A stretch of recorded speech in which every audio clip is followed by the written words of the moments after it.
노명섭 선교사님 소식을 잠시 알려드리겠습니다. 여러분 아시는 대로 그동안에 계속 중환자실에 계셨습니다. 그 상태가 아주 많이 안 좋아지셔서 그랬다가 어제 오전에 연락이 왔습니다.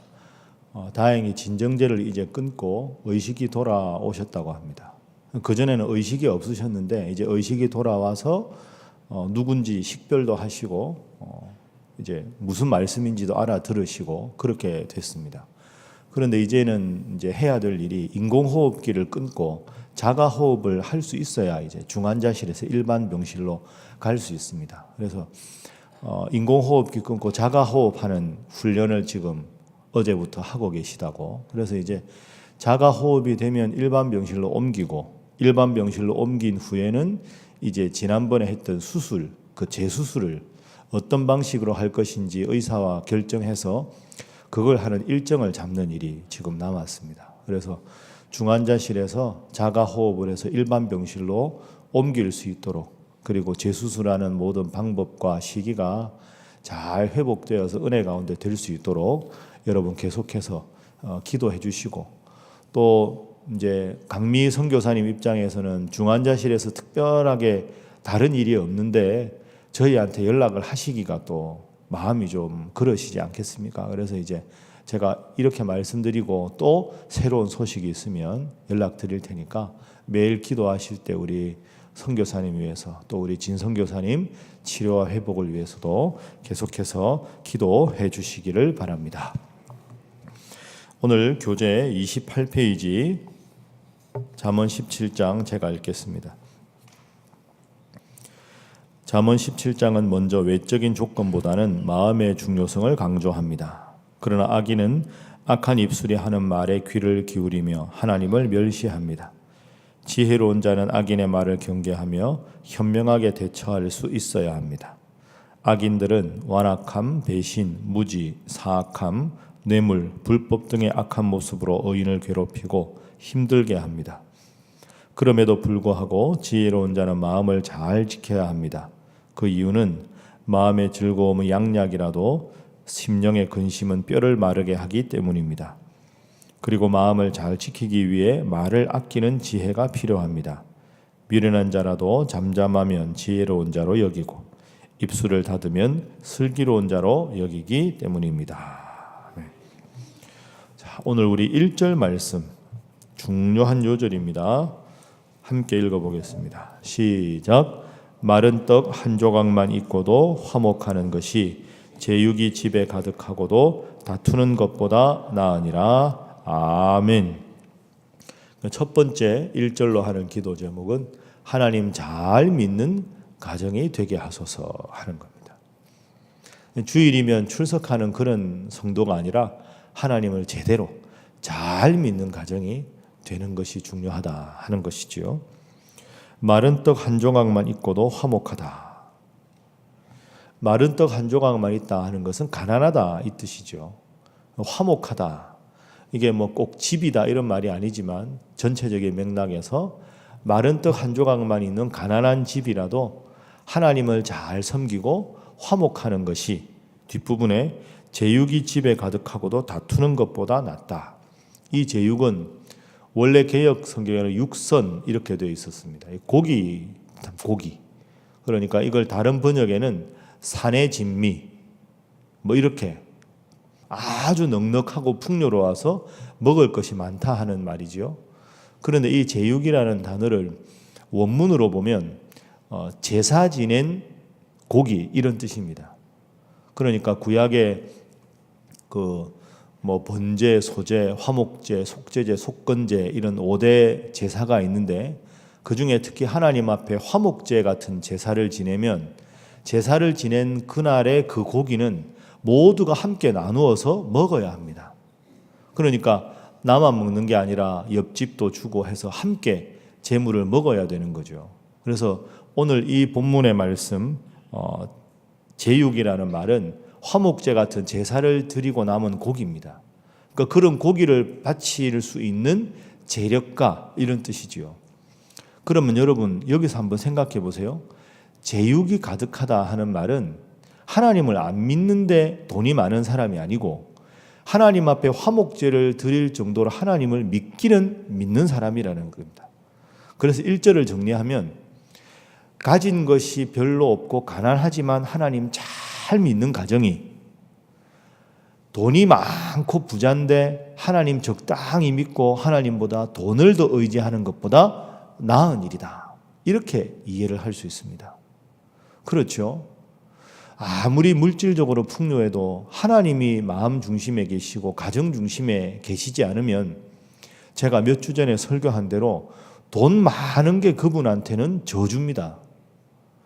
돈의 기준으로 보면 적게 있는 사람은 많게 있는 사람이 부러운데 돈이 많다고 행복한 게 아닙니다.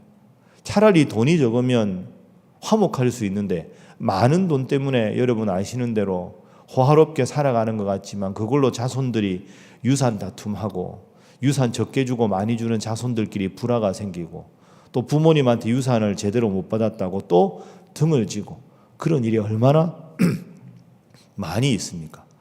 가난해도 하나님 잘 믿는 것이 부자로 살아도 하나님 제대로 믿지 않는 것보다 낫다. 이게 1절 말씀임을 기억하시고 가난해도 하나님 잘 믿는 여러분 되시기를 주님 이름으로 축복합니다. 그리고 아울러서 제가 여러 번 말씀드렸지만 분명하게 구분하십시오. 가난한 것과 못 사는 것은 동의어가 아닙니다. 가난해도 하나님 중심으로 살면 잘 사는 사람입니다. 우리가 부자를 보고 저 집 잘 산다. 그 잘못된 말입니다. 잘 산다 하는 건 가치에 관한 것이고 부자다 하는 건 돈에 관한 겁니다. 돈이 많아도 서로 불화하고 살아가는 사람은 못 사는 사람이죠. 부자라도 못 사는 사람이 많습니다. 가난해도 하나님 중심으로 화목하게 잘 사는 사람이 많습니다. 여러분 혹시 가난하셔도 서로 사랑하는 잘 사는 가정, 하나님 잘 믿는 가정 되시기를 주님 이름으로 축복합니다. 하나님께서 여러분에게 감사하게도 물질의 풍요로움을 주셔서 혹시 부자로 사시면 부자로 살되 잘 사시고 잘 사시되 하나님 잘 믿는 가족들 되시기를 주님 이름으로 축복합니다. 첫 번째 기도 제목은 하나님 잘 믿는 잘 사는 가정 되게 하소서. 여러분의 가정, 여러분의 자손의 가정.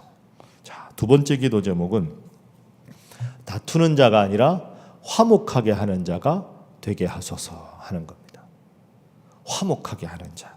1절에도 화목이 나오는데 오늘 전체적으로 보면 다투고 미워하고 악으로 사는 게 아니라 하나님 안에 화목하고 가족들뿐 아니라 이웃과도 화목한 삶을 살아야 한다 하는 것이 주제입니다.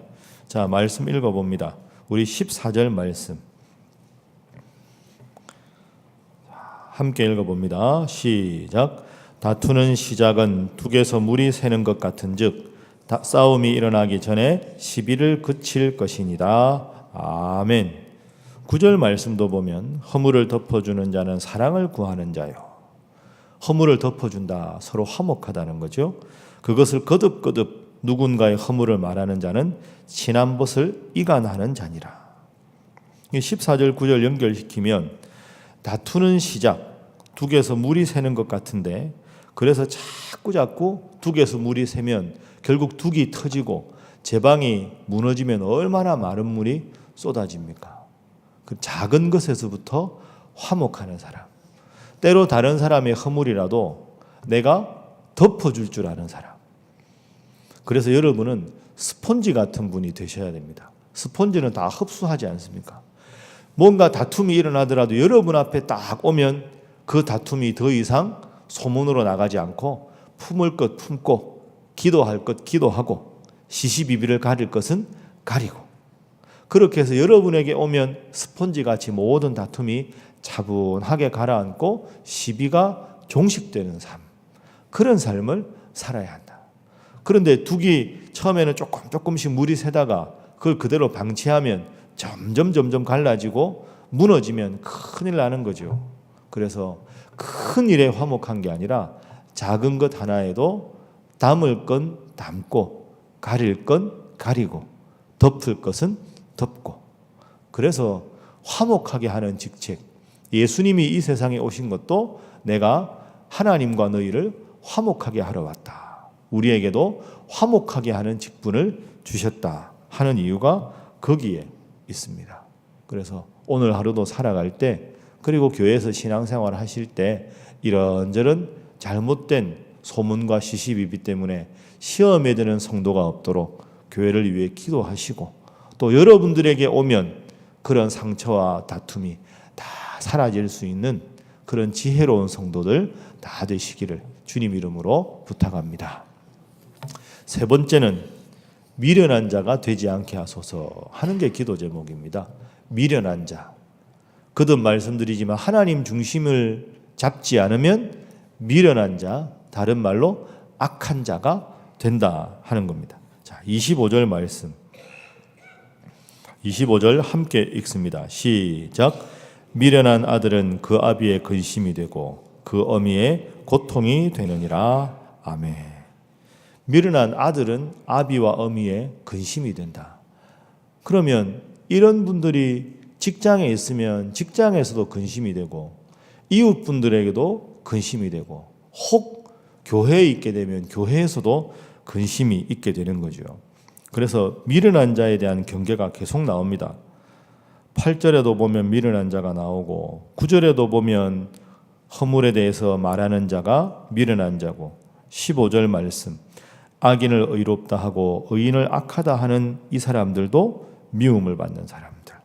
19절 다툼을 좋아하는 자, 미련한 자들이죠. 자기 문을 높이는 자, 교만한 자입니다. 교만한 자도 파괴를 하는 자다. 20절 마음이 굽은 자는 복을 얻지 못한다. 혀가 배역한 자는 재앙에 빠진다. 그러니까 미련한 자의 모습을 아주 다양하게 표현해내는 겁니다. 왜 미련할까요? 하나님이 마음 중심에 없으면 자기를 믿게 되고 자기 편을 만들고 싶고 자기만 사랑하게 되기를 바라고, 그러다 보니까 이간질도 하고 다툼질도 하고 싸우기도 하고 배역한 말도 나오는 거죠. 그러니까 잠언의 가장 중심은, 지혜자는 마음의 하나님을 중심에 모신 사람, 그렇지 않은 사람은 악한 사람, 미련한 사람. 어제 새벽기도 마치고 우리 목사님들이 신방을 갔었습니다. 전부 갔습니다. 목사님들 전부 10분이. 그런 경우가 잘 없지 않습니까? 그 해마다 이제 크리스마스 전에 제가 부임하고 그걸 하는데요. 우리 교회 성도들 중에서 다 신방할 수 없지만, 예를 들어서 뭐 요양병원에 오래 계셨던 분, 제가 부임하기 전부터 뇌졸중으로 누워서 7년 8년째 댁에 계셔서 교회 한 번도 못 오시는 분, 그 다음에 이 뇌수술을 크게 해서 담임 목사가 가도 못 알아보시는 분, 뇌출혈이 심해서 인사불성이 되신 분들, 그런 분들 중에서 이제 다 갈 수 없으니까 올해는 이분, 내년에는 이분 이렇게 이제 교구 목사님들이 리스트를 쭉 짜서 어제 이제 방문을 하고 왔습니다. 일산에 갔다가 이 근처에 갔다가 구리에 갔다가 왔습니다. 어제 내 가정을 갔었는데요. 제가 한결같이 느낀 게 있습니다. 여러분, 예를 들어서 참 안타깝지만 남편이 하나님 잘 함께 믿다가 어느 날 갑자기 쓰러지셔서 부인도 못 알아보고 그렇게 몇 년간 누워 있으면 얼마나 그게 생각만 해도 힘이 들고 어렵습니까? 여러분들도 그런 경험 있으신 분이 계시지 않겠습니까? 그런데 한결같이 어제 제가 내 집을 방문하고, 이제 그래도 크리스마스니까 찬송을 부를 수 있으면 새벽송하는 기분으로 그 찬송가 하나 부르고 간단하게 말씀 읽고 기도하고 왔습니다. 다 우시더라고요. 권사님도 우시고 그 집사님도 우시고 와서 고맙다고, 어떻게 이런 영광이 있냐고. 근데 제가 그분들 보고 배웠습니다. 여러분, 그 상황이 인간적으로 보면 얼마나 기가 막힌 상황입니까?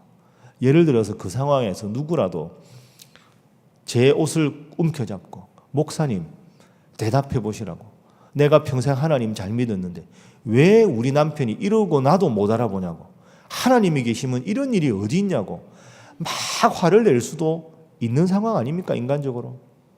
그리고 목사들이 신방한다 그러면 이제 나는 하나님도 묻기 싫고 지쳤다고, 교회 가기도 싫다고 그럴 수도 있지 않습니까? 그런데 가면 다 그분들이 평생에 이런 일이 있네요. 세상에 우리 목사님들이 다 와서 신방을 하니까 너무너무 감사합니다 하고 계속 눈물을 흘리시는 겁니다. 제가 그걸 보고 참 하나님 믿는 게 정말 위대한 일이다. 이분들이 만약에 하나님을 안 믿으면, 하나님이 주는 위로를 얻지 못하면 이 상황을 어떻게 견딜 수 있을까? 원망하고 답답하고 누워있는 남편에 대한 미움도 있을 것이고 서름도 있을 것이고, 내가 왜 꼼짝 못하고 몇 년 동안 이러고 있어야 되냐, 그러고 너무너무 신세를 비관할 수 있을 텐데, 탁 가니까 찬송가 틀어놓으시고 환한 얼굴로 그래도 우리 남편이 좋아졌습니다, 와서 예배 드리니까 좋습니다, 나아지면 함께 예배 가겠습니다. 여러분, 그게 신앙의 힘이 아니면 어떻게 설명할 수 있겠습니까? 절망할 수밖에 없는 상황에서 희망을 가질 수 있고, 슬픔에 빠져 있을 수밖에 없는 상황에서 위로를 받을 수 있는 것, 그게 하나님을 믿는 신앙의 힘인 줄로 믿습니다. 참, 그걸 보면서 참 하나님 믿는다는 게 우리 인생에 얼마나 큰 기쁨과 위로가 되는가, 그걸 많이 느끼고 왔습니다. 여러분, 잠언에서 끊임없이 경계하는 게 그것입니다.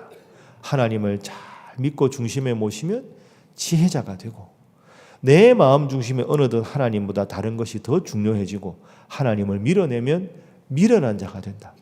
그렇게 미련한 자가 되면 나도 모르게 다툼이 생기고 미움이 생기고 갈등이 생겨서 인생이 결국 허무한 인생으로 마친다. 이게 가장 위대한 지혜자 솔로몬의 교훈입니다. 나는 지금 미련한 자로 나아가고 있지 않는가 생각하면서 잠언 전체 주제, 하나님 중심에 모신 지혜자가 되셔서 기쁠 때도 하나님께 감사하고 힘들고 어려울 때도 하나님을 통해 주시는 위로를 받으시는 우리 사랑하는 새벽의 모든 성도들 되시기를 주님 이름으로 부탁합니다. 함께 기도하겠습니다. 하나님, 적당히 하나님 믿으며 세상을 의지하는 가정 되지 않게 하시고, 하나님을 제대로, 하나님을 잘 믿는 가정 되게 하여 주옵소서. 다투는 자가 아니라 화목해 하는 자 되게 하시고, 미련한 자가 아니라 하나님 중심의 삶을 살아가는 자가 되게 하여 주시옵소서. 함께 기도합니다. 주여 믿습니다. 주여 믿습니다. 주여 믿습니다.